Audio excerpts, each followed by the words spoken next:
Hello hi dear students, welcome back to my channel home science की पाठशाला। आज का जो मेरा टॉपिक है वो टेक्सटाइल से रिलेटेड है। ठीक है, जैसा कि हमें बोर्ड पे दिख रहा है, व्हाइट बोर्ड पे टेक्सटाइल यानी वस्त्र विज्ञान का एक टॉपिक देखेंगे हम, शब्दावली। ठीक है, वस्त्र विज्ञान में कौन कौन सी शब्दावली का हम प्रयोग करते हैं।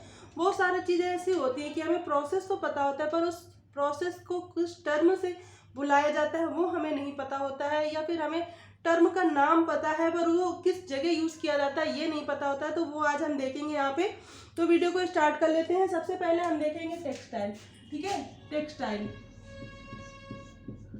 टेक्सटाइल टेक्सटाइल वर्ड लैटिन भाषा के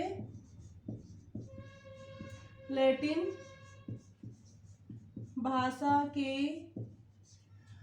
भाषा के टेक्सटाइलिस शब्द से। ठीक है, किससे? टेक्सटाइलिस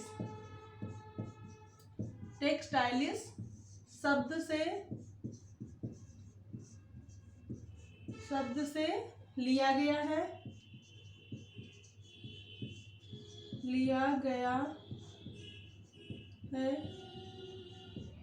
जिसका अर्थ है गुथा हुआ। ठीक है, क्या है? गुथा हुआ। ठीक है, टेक्सटाइल लैटिन भाषा के टेक्सटाइलिस से लिया गया। एक वर्ड और यूज किया जाता है, WOVE, वो मतलब बुना हुआ। ठीक है, अगर एग्जाम में चाहे ये वर्ड आए चाहे ये आए, दोनों ही सही होंगे। ठीक है, इसका मतलब होता है बुना हुआ। टेक्सटाइलिस का मतलब गुथा हुआ होता है और ये लैटिन भाषा से लिया गया है। ठीक है, लैटिन भाषा का शब्द है टेक्सटाइलिस और वो मतलब बुना हुआ। ठीक है, ओवन। ठीक है, वो से लिया गया है। तो जो टेक्सटाइल मतलब क्या हुआ, जब सबसे पहले जब वस्त्र निर्माण नहीं होता था, सबसे पहले मनुष्य क्या करता था, जानवरों की खाल, पेड़ों की पत्तियां, बड़ी पत्तियों को प्रयोग करके अपने शरीर को ढकने का कार्य करता था। ठीक है, उसके बाद उसने देखा कि जो है चिड़िया अपना घोंसला कैसे बना रही है तिनकों के सहारे, या फिर लताएं एक दूसरे में उलझ के कैसे इकट्ठा हो रही है। तो उसके दिमाग में आया कि हम इस तरीके से वस्त्र का निर्माण कर सकते हैं। ठीक है, तो उसका अर्थ क्या हुआ, इसीलिए गुथा हुआ। ठीक है, क्या हुआ? गुथा हुआ। जब टेक्सटाइल मतलब कोई भी रेसे आपस में जब गुथे हुए हो तो वो वस्त्र कहलाते हैं। ठीक है, तो उसी से रिलेटेड है गुथा हुआ। टेक्सटाइल का अर्थ क्या हुआ? गुथा हुआ। ठीक है, समझ में आया? नेक्स्ट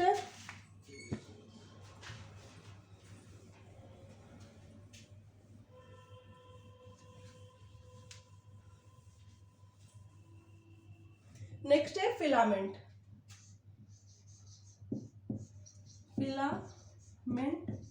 यहाँ पे हम 4 या 5 चीज एक साथ देखेंगे। फिलामेंट,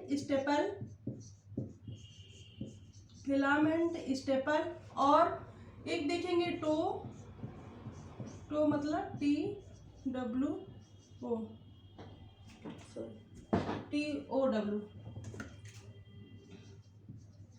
टो देखेंगे। तीसरा देखेंगे नाइल। ठीक है, नाइल देखेंगे और एक देखेंगे लाइन। ये सारे वर्ड एक दूसरे से कनेक्टेड है। ठीक है, एक दूसरे से कनेक्टेड। फिलामेंट क्या हुआ? लंबे रेसे। जितने भी लंबे रेसे होंगे, लंबे रेसे। ठीक है, लंबे रेसे कहते हैं। स्टेपल मतलब छोटे तंतु या रेसे, छोटे रेसे। लंबे रेसे या लंबे तंतु को फिलामेंट बोलते हैं और छोटे रेसे को स्टेपल बोलते हैं। ठीक है, अगर कोई भी रेसा लंबा है, जितने भी कृत्रिम रेसे हैं जो कि हाथ से बनाए जाते हैं वो सारे फिलामेंट होते हैं। ठीक है, स्टेपल जो प्राकृतिक जगत के होते हैं वो स्टेपल के अंतर्गत आते हैं। उसमें से एक रेशम ऐसा है जो कि फिलामेंट के अंतर्गत आता है। ठीक है, और सबसे लंबा रेसा होता है प्रकृति का। ठीक है, और अगर वानस्पतिक जगत में देखें तो लिनन का रेसा सबसे लंबा होता है। ठीक है, और प्राकृतिक जगत में अगर पूरा देखा जाए तो रेशम सबसे लंबा होता है और वो फिलामेंट में नापा जाता है। ठीक है, स्टेपल इसको हम इंचेस में नापते हैं। ठीक है, इंचेस में नापते हैं और इसको हम मीटर में नापते हैं। जो फिलामेंट होते हैं ये मीटर में नापे जाते हैं और स्टेपल इंचेस में नापे जाते हैं।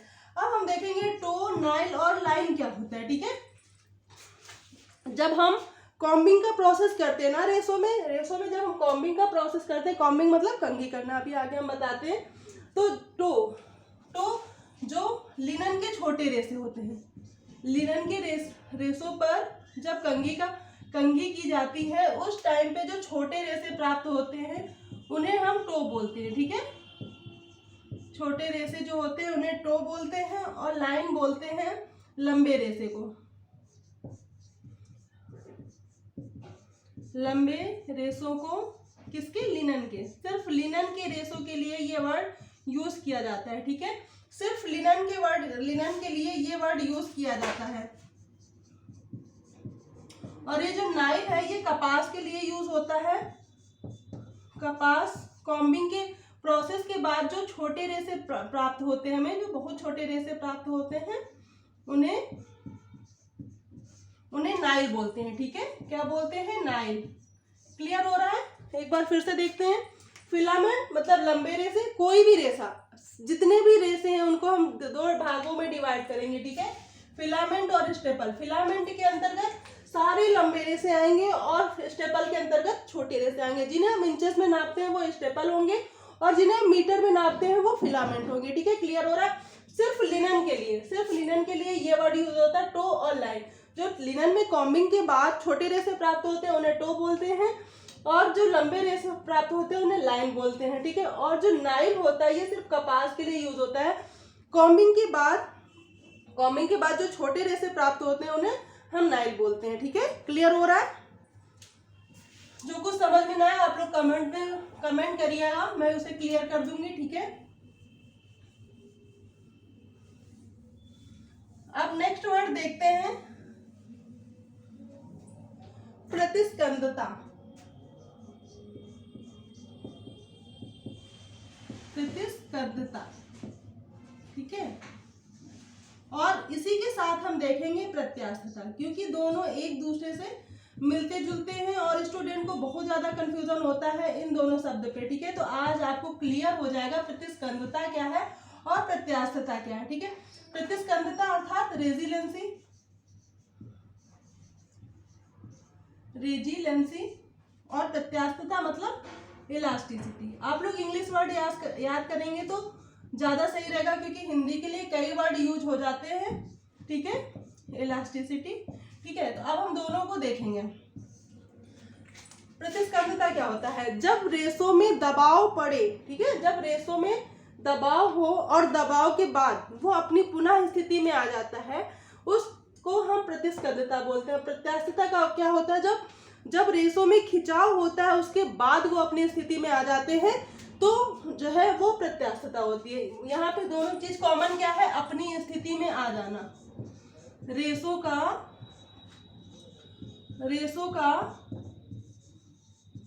अपनी स्थिति में आ जाना। ठीक है, ये दोनों कॉमन है दोनों में। ठीक है, रेजिलेंसी में वर्ड आएगा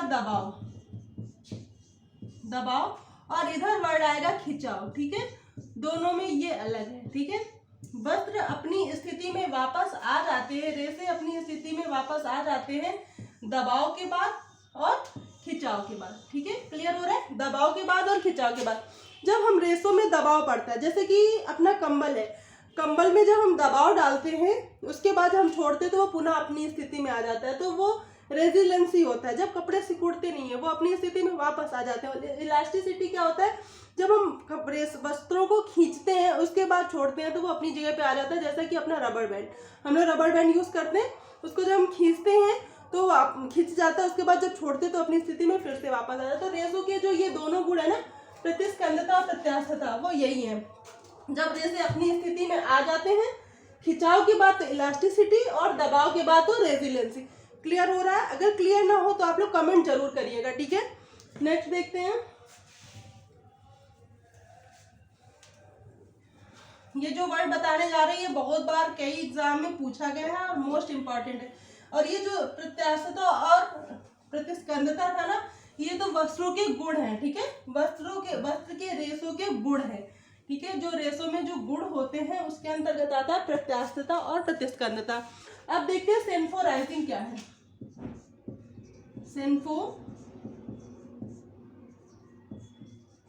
सेंफोराइजिंग इसका अर्थ होता है वस्त्र सिकुड़ेगा नहीं, वस्त्र सिकुड़ेगा नहीं। ये एक परिसज्जा के अंतर्गत वर्ड आता है। किसके अंतर्गत? ये एक परिसज्जा है। क्या है? परिसज्जा। वस्त्रों पर परिसज्जा की जाती है, वो है सेंफोराइजिंग। ठीक, इसके ये परिसज्जा होने के बाद क्या होता है? वस्त्र सिकुड़ेगा नहीं। ठीक है, यह एक व्यापारिक चिन्ह भी है। क्या है? व्यापारिक चिन्ह, व्यापारिक चिन्ह है जिसका अर्थ होता है कि वस्त्र सिकुड़ेगा नहीं। जिस वस्त्र में ये सेंफोराइजिंग का टैग लगा होता है, ठीक है, ये चिन्ह लगा होता है, उसका मतलब ये होता है कि ये वस्त्र सिकुड़ेगा नहीं। ठीक है, तो सेंफोराइजिंग क्या हुआ? ये एक व्यापारिक चिन्ह है। ओके, ये एक व्यापारिक चिन्ह है। ये जिस भी वस्त्र पे लगा होता है उसका मतलब होता है कि ये वस्त्र सिकुड़ेगा नहीं, और ये परिसज्जा के अंतर्गत आता है। ठीक है, वस्त्रों की परिसज्जा के अंतर्गत आता है। जो ग्रे गुड्स वस्त्र होते हैं ना, तो उसके बाद हम परिसज्जा करते हैं उनकी, तब हम सेंफोराइजिंग करते हैं। कई प्रोसेस होते हैं, हम और बताएंगे। जब वस्त्र की परिसज्जा बताएंगे तब हम बताएंगे। ये मेन है, टर्मिनोलॉजी के अंतर्गत हम इसे बता रहे हैं। ठीक है, जब वस्त्र की परिसज्जा पढ़ाएंगे तब हम सेंफोराइजिंग फिर से बताएंगे। ठीक है, नेक्स्ट है एम्बोजिंग।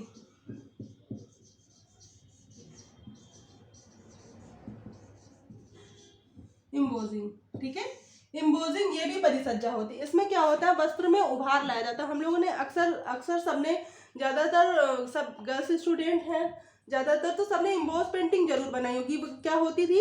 जब हम लेके आते थे, उसको रेडीमेड रहता था, उसके साथ कलर रहते थे, उसमें पहले से ड्राइंग बनी होती थी, उसको उल्टा करके प्रेस करना होता था। ठीक है, प्रेस करना होता था। प्रेस करने के बाद डिज़ाइन आगे उभर जाती थी। उस पेंटिंग को हम एम्बोज पेंटिंग बोलते। ठीक, क्योंकि उसमें वस्त्र में, उसमें जो पेंटिंग होती थी, डिज़ाइन होती थी, वो उभरी सी दिखती थी।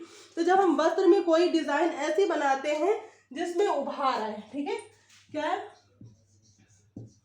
उभरी हुई डिज़ाइन बनाना।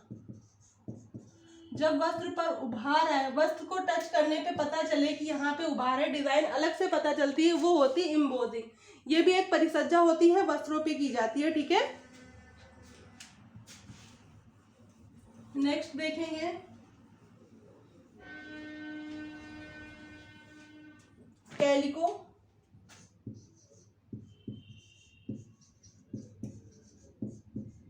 ये बुनाई के अंतर्गत आता है। ठीक है, बुनाई के अंतर्गत आता है ये।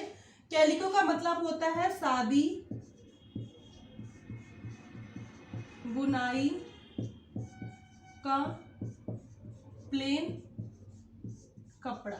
ठीक है, सादी बुनाई का प्लेन कपड़ा, उसका मतलब होता है कैलिको। जब हम बुनाई पढ़ते हैं तो सबसे पहले इसमें बुनाई पढ़ते हैं सादी बुनाई। ठीक है, सादी बुनाई मतलब एक ताना, एक बाना, फिर एक ताना, फिर एक बाना, ताने और बाने की संख्या बराबर होती है। ठीक है, तो वो कैलिको होती है, सादी बुनाई। ठीक है, जब हम वस्त्र को सादी बुनाई के माध्यम से प्लेन कपड़ा बनाते हैं तो उसे हम कैलिको बोलते हैं। ठीक है,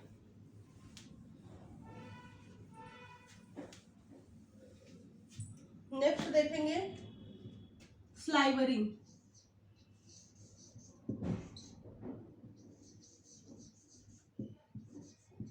स्लाइवरिंग, ठीक है, स्लाइवरिंग देखेंगे। स्लाइवरिंग का मतलब क्या होता है? पूनी बनाना, पूनी बनाना। ठीक है, जब हम रेशों का निर्माण करते हैं, तंतु से, जब हम मटेरियल से रेशे का निर्माण करते हैं, तब हम पूनी बनाना के प्रोसेस से गुजरते हैं। ठीक है, पूनी बनाना ये दो प्रकार की होती है। ठीक है, कौन सी? दो प्रकार की होती है। पहली होती है कर्ड स्लाइवरिंग,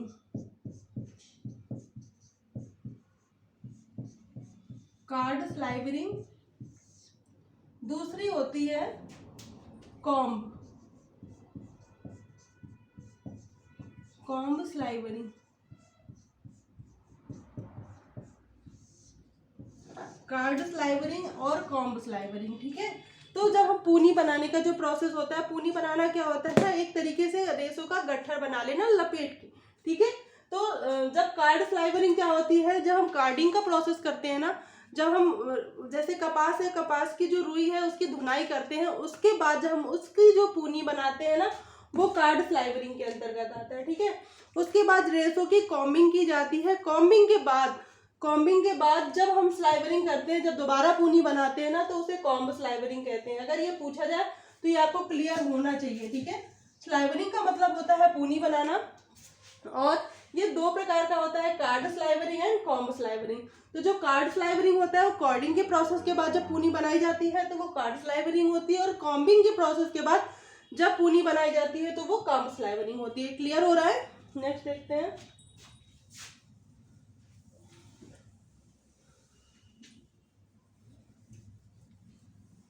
एक वर्ड और है जो कि एग्जाम में पूछा गया है कई बार, क्वायर क्या होता है? क्वायर, अगर किसी स्टूडेंट को पता है तो वीडियो को पॉज करके कमेंट करें, क्वायर क्या होता है। क्वायर मतलब जो नारियल होता है, नारियल के किनारे जो जटाएं होती ना, उससे जब हम कोई वस्त्र बनाते हैं उसे हम क्वायर बोलते हैं, ठीक है। क्वायर उस नारियल की जो जटाएं होती हैं, जटाएं, उन्हें हम क्वायर कहते हैं, ठीक है। नारियल के ऊपर जो रे से निकलते हैं ना, उससे हम क्वायर कहते हैं। इसे गलीचे, दरी वगैरह बनाने में इसका प्रयोग किया जाता है। ज्यादातर रस्सी भी बनती है, ठीक है। मजबूत वस्त्र वो बनते हैं ज्यादा, वो बहुत ज्यादा कड़क होता है, इसलिए उसे पहनने वाले वस्त्र नहीं बन पाते हैं। उसे रस्सी, गलीचे, दरी आदि का बनाया जाता है, तो वो होता है क्वायर। क्या? नारियल की जो जटाएं होती हैं वो क्वायर होती हैं। नेक्स्ट देखते हैं।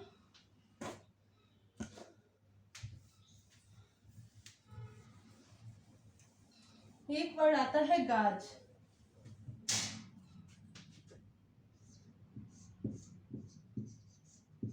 गाज, ये किसे बोलते हैं, ठीक है। गाज जो एक बुनाई का प्रोसेस होता है, ठीक है। एक बुनाई की प्रक्रिया होती है, 8 शेप में इसको बुना जाता है, ठीक है। गाज को जो चोट लगने की, जो हमारे फर्स्ट एड बॉक्स में जो पट्टियां आती है ना, वो गाज बुनाई की होती है, ठीक है। जो पट्टियां होती हैं